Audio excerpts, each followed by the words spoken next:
innocent man, Your Honor, and I have always been an innocent man. We, the jury, find the defendant Daniel Villegas not guilty of...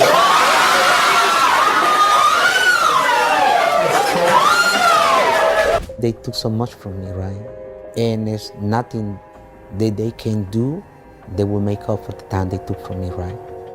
Clemente Aguirre's nightmare began on March 24, 2004, when he discovered the bodies of his neighbors, Cheryl Williams and her mother, Carol Bareas, brutally murdered in their Florida trailer home. In a panic, Aguirre immediately called for help, attempting to provide assistance, but his actions would ultimately lead to his wrongful conviction. Blood from the victims was found on Aguirre's clothes, and this evidence, which he explained away as having come from his attempts to help the victims, was used against him. Hello, my name is Clemente Aguirre. I'm from Honduras. I was exonerated 48 hours ago. Thanks to God and the Innocent Projects, who bring me a group of attorneys who fought for my freedom. 14 years, 4 months, and 19 days, I've been incarcerated. 10 years, 3 months of them in death row. But today is a brighter day, a new day, and I got good hopes for the future. The prosecution focused on the circumstantial evidence and ignored all conflicting evidence, including DNA tests that could have cleared his name. Despite his repeated claims of innocence, Aguirre was arrested, tried, and sentenced to death in 2006. His conviction relied largely on the supposed guilt inferred from his presence at the crime scene and the blood evidence, which at the time was not fully analyzed. For 14 long years, Aguirre sat on death row, living in a constant state of dread that he would be executed for a crime he did not commit. And I thank you for it. From the bottom of my heart.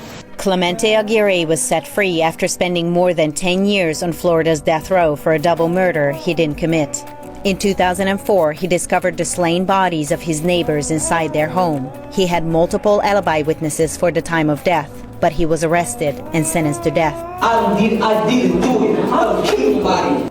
The victim's daughter, Samantha, told 7 people she was the one who committed the murders, but it took the state 14 years to perform DNA testing on the physical evidence that proved she was the real killer and Clemente Aguirre was innocent.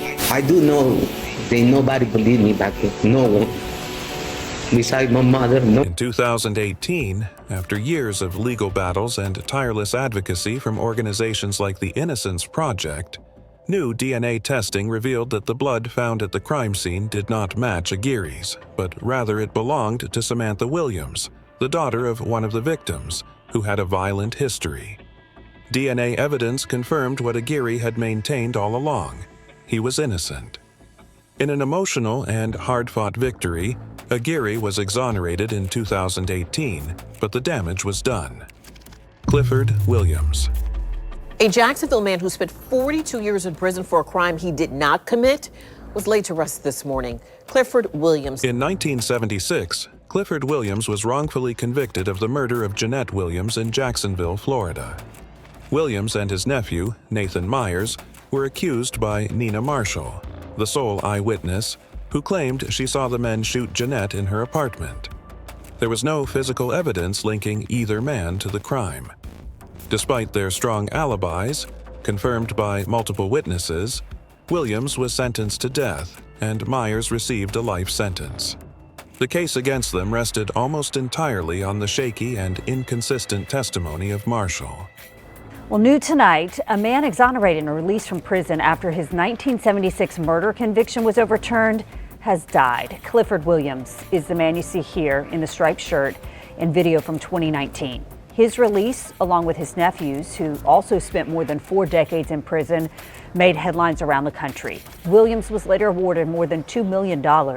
His family says he died last week at the age of 80. A homegoing service for Williams is set for this Saturday at Mount Bethel Baptist Church. Williams spent more than 4 decades behind bars, 42 years in total, including several years on death row. All the while, he maintained his innocence, steadfast in his belief that he had been wrongly convicted. Despite the lack of forensic evidence and the unreliable eyewitness testimony, the justice system failed to right the wrong. Williams endured unimaginable hardship, from losing touch with his family and the world outside to the emotional toll of constantly fighting to be heard. Never held a grudge and full of perseverance. While spending more than 4 decades in prison, but what hurts those who love Williams the most is the robbed time. Most of his life taken away from him because of injustice. In 2017, the Florida Conviction Integrity Unit began re-examining cases, including Williams and Myers.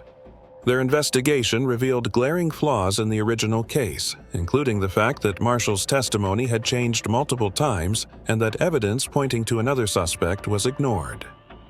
Finally, in 2019, after years of legal battles, Williams was exonerated.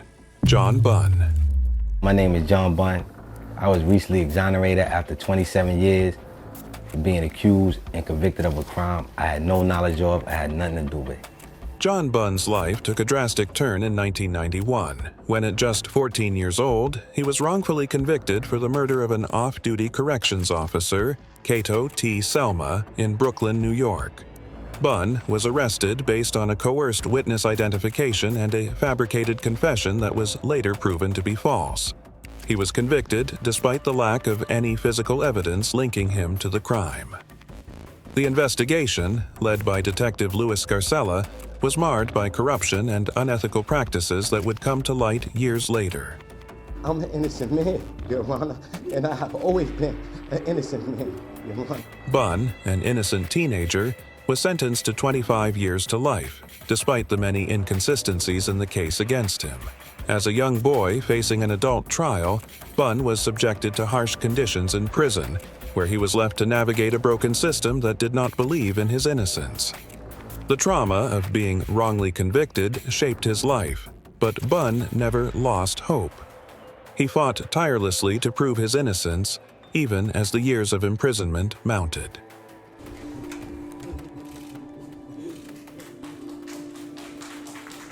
One morning I was having breakfast and we had got a bang on our door, and it was a gang of police. They rushed into my home and they started saying I was involved in a fight and a robbery, and they wanted to take me down to the police station for questioning. August 13th, 1991, Crown Heights, Brooklyn. 2 off-duty correction officers were ambushed. Police say the 2 gunmen forced the officers from their car, shot them, and then stole the car. They took me down to 77 Precinct. The interrogation was actually led by a rogue detective by the name of Louis Scarcella, and he was threatening me, telling me that I was never coming home if I wouldn't tell him what he wanted to know. He put me in a lineup with grown men. He made me sit down and hold a number up, and a couple minutes later he came back and told me it was my lucky day that I got picked. It wasn't until 2014 that new investigations into Scarcella's cases brought attention to Bunn's case. After years of legal battles and the tireless efforts of the Innocence Project, it was revealed that Bunn's confession had been coerced and that the prosecution had ignored evidence that could have exonerated him. In 2018, after serving 17 years for a crime he did not commit, Bunn was finally exonerated and released from prison. Daniel Villegas.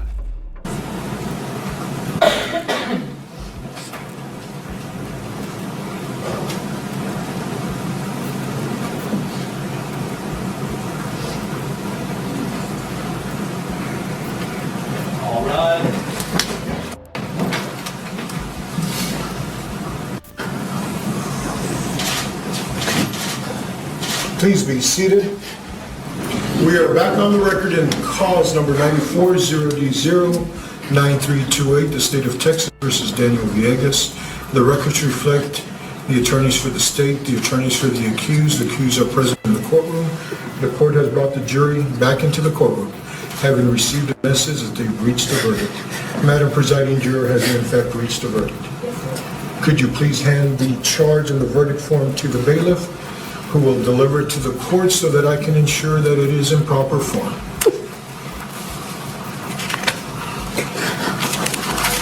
The court does find that the verdict is in proper form. If the defendant will please stand.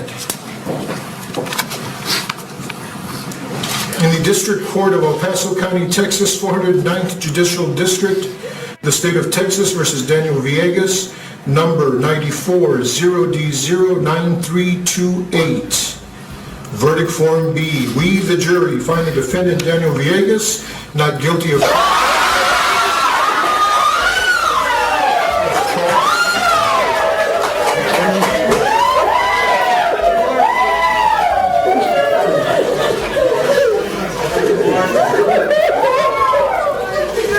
Ladies and gentlemen, is this your verdict? And is it a unanimous verdict? Does anybody wish to have the jury polled? There has been a request that the jury be polled so that I can ensure that it is your individual verdicts.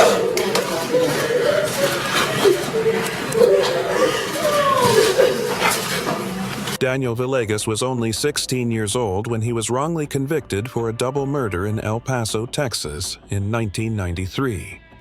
The crime, in which 2 teenagers were shot and killed, was brutal, and the police were eager to close the case. Villegas, who was initially a suspect, was subjected to intense police pressure during an interrogation. Without a lawyer or guardian present, Villegas was coerced into making a false confession. The confession was riddled with inaccuracies, and Villegas later recanted, explaining that he had been intimidated into admitting to something he did not do. Please be seated.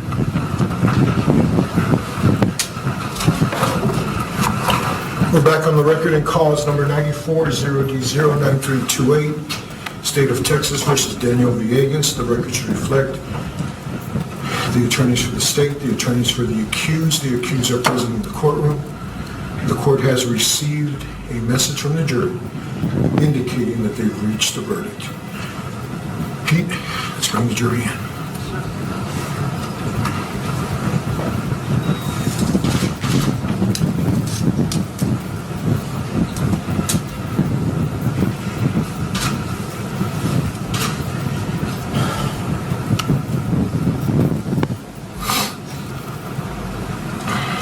Despite the lack of physical evidence linking him to the crime and the inconsistencies in his confession, Villegas was convicted and sentenced to life in prison. For over 17 years, he sat in a Texas prison, fighting for his innocence, while his case became a symbol of the flaws in the criminal justice system. Villegas' story was a testament to the tragic consequences of coerced confessions, especially when young people are vulnerable and without adequate legal representation. False confessions at UTEP, where he was joined by El Paso attorney Joe Spencer and other criminal justice experts. Villegas said the experience still follows him in his daily life, making it difficult to fully adjust. Because we don't trust nobody. So how are you going to trust a stranger to tell your problems to? So we built it in. We have PSD. Even to get an ID is, you need a Social Security for an ID. You don't have a Social Security, you need a state Texas ID to get that. It's hell. Villegas says he is doing what he can to help others who may be going through what he did. He's employed with the Cristina Montes law firm, according to his Facebook. And Natasha, we have a full story on what Villegas had to share at UTEP on Friday. You can visit KTSM.com for the full story. I'm Aaron Montes for KTSM. Aaron. In 2011, Villegas' case began to gain attention as new evidence emerged, revealing flaws in the original investigation. Witnesses recanted their testimonies, and DNA evidence excluded Villegas from being involved in the crime. In 2018, after spending over 2 decades in prison, Villegas was granted a new trial. The jury found him not guilty, and Villegas was exonerated. David Ranta. Step back, please.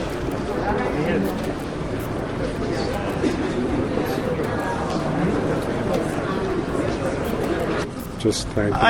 I'm overwhelmed. It's interesting, and I would just like to say thank each and every one of you for supporting me today on this. As I said from the beginning, I had nothing to do with this case. If you're interested, there'll be as much paperwork as you like to read on this case, and make your own decisions. I got it. Guys, you're going to have to move. We're getting late. Excuse me. Folks, step to the side. Okay. Thank you. Go ahead. Get in, David. I got it. Go ahead.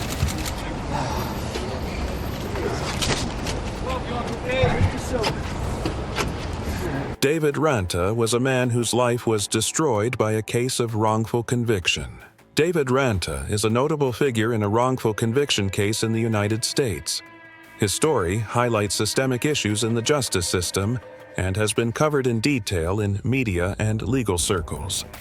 In 1990, he was arrested and convicted of the murder of Rabbi Chaskell Wurzburger during a botched robbery in Brooklyn, New York. Ranta's conviction was based largely on the testimony of a witness, who later admitted that she had been pressured by law enforcement into identifying him.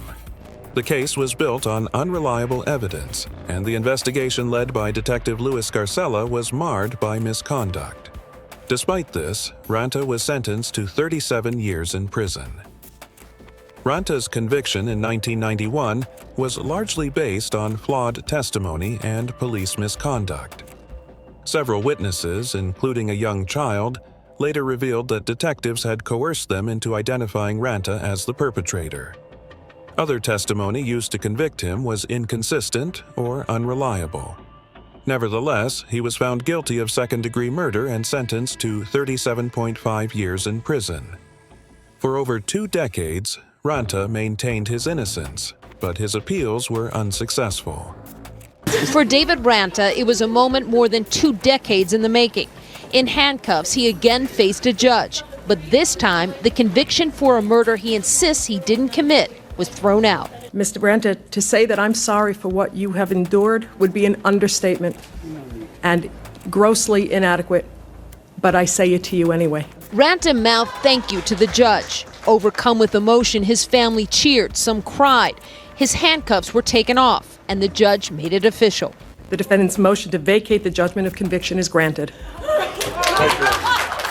The judge wiped away tears as Ranta embraced his family. For 23 years, Ranta lived a nightmare in prison, maintaining his innocence as the world outside changed.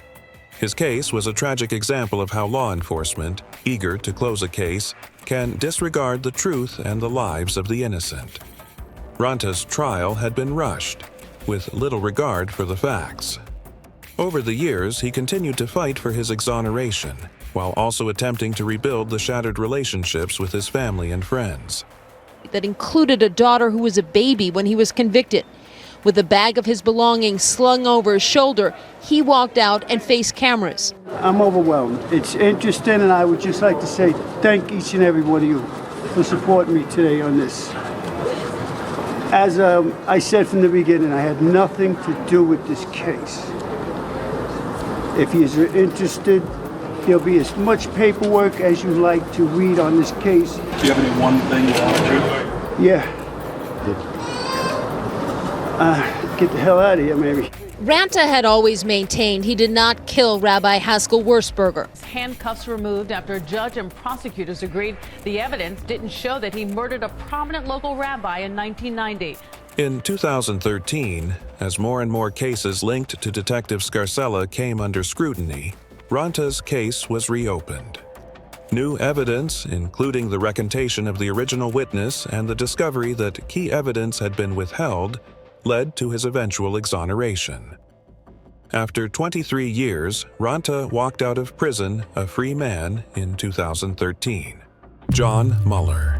Fascinating story, guys, and a truly emotional day at court. Leonard Mack already served his hard time in Sing Sing prison for a crime he never committed, but the conviction was still hanging over his head, affecting so many aspects of his life. Well, new DNA evidence proved his innocence, and today his conviction was vacated almost half a century later. John Muller's wrongful conviction was a tragic example of the flaws in the criminal justice system. In 1983, Muller was arrested for the brutal murder of a woman named Judith Barcy, whose body was found in her New York apartment. The case seemed clear to the police at the time, and Muller, who was a neighbor of the victim, became a prime suspect. Based on circumstantial evidence and a questionable eyewitness identification, Mueller was charged with the crime, despite the absence of any physical evidence linking him to the murder.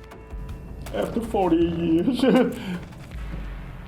I'm walking out a free man.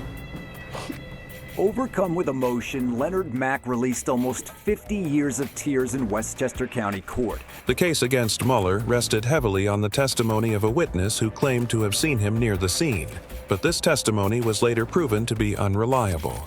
Mueller was convicted and sentenced to life in prison, even though his defense team argued that there was no solid evidence tying him to the crime. Furthermore, key details about the murder, such as the time of death, were misrepresented during the trial, leading to further doubts about Mueller's guilt.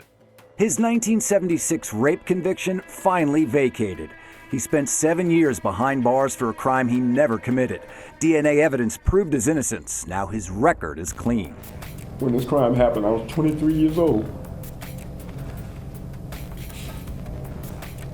Today I turned 72 years old. It was back in 1975. Two teenage girls walking home from school in a wooded area of Greenburgh were bound by a man who followed them. One of the girls was raped, and the suspect fled. Mack was arrested and convicted largely on the fact that he fit a vague description: a black man wearing a hat with an earring. Although Mack was seen by 3 people that day, which would have made it impossible for him to be at the crime scene, he was convicted and served 7 years in Sing Sing prison. After serving his time, he moved to South Carolina, but the conviction haunted him. 48 long years, I walked around society being labeled a rapist when I know I didn't do it. His case was championed by lawyers from the Innocence Project. It is the longest wrongful conviction ever vacated from DNA evidence. After exonerating him in court, the judge asked for a hug. The Westchester County prosecutor apologized for the wrongful conviction. If this wasn't enough, it all comes on his 72nd birthday. It's a gift that I'll always remember. And as I've told everybody, it's been a long fight. Walking out of Westchester County Court, Leonard Mack's tears were gone.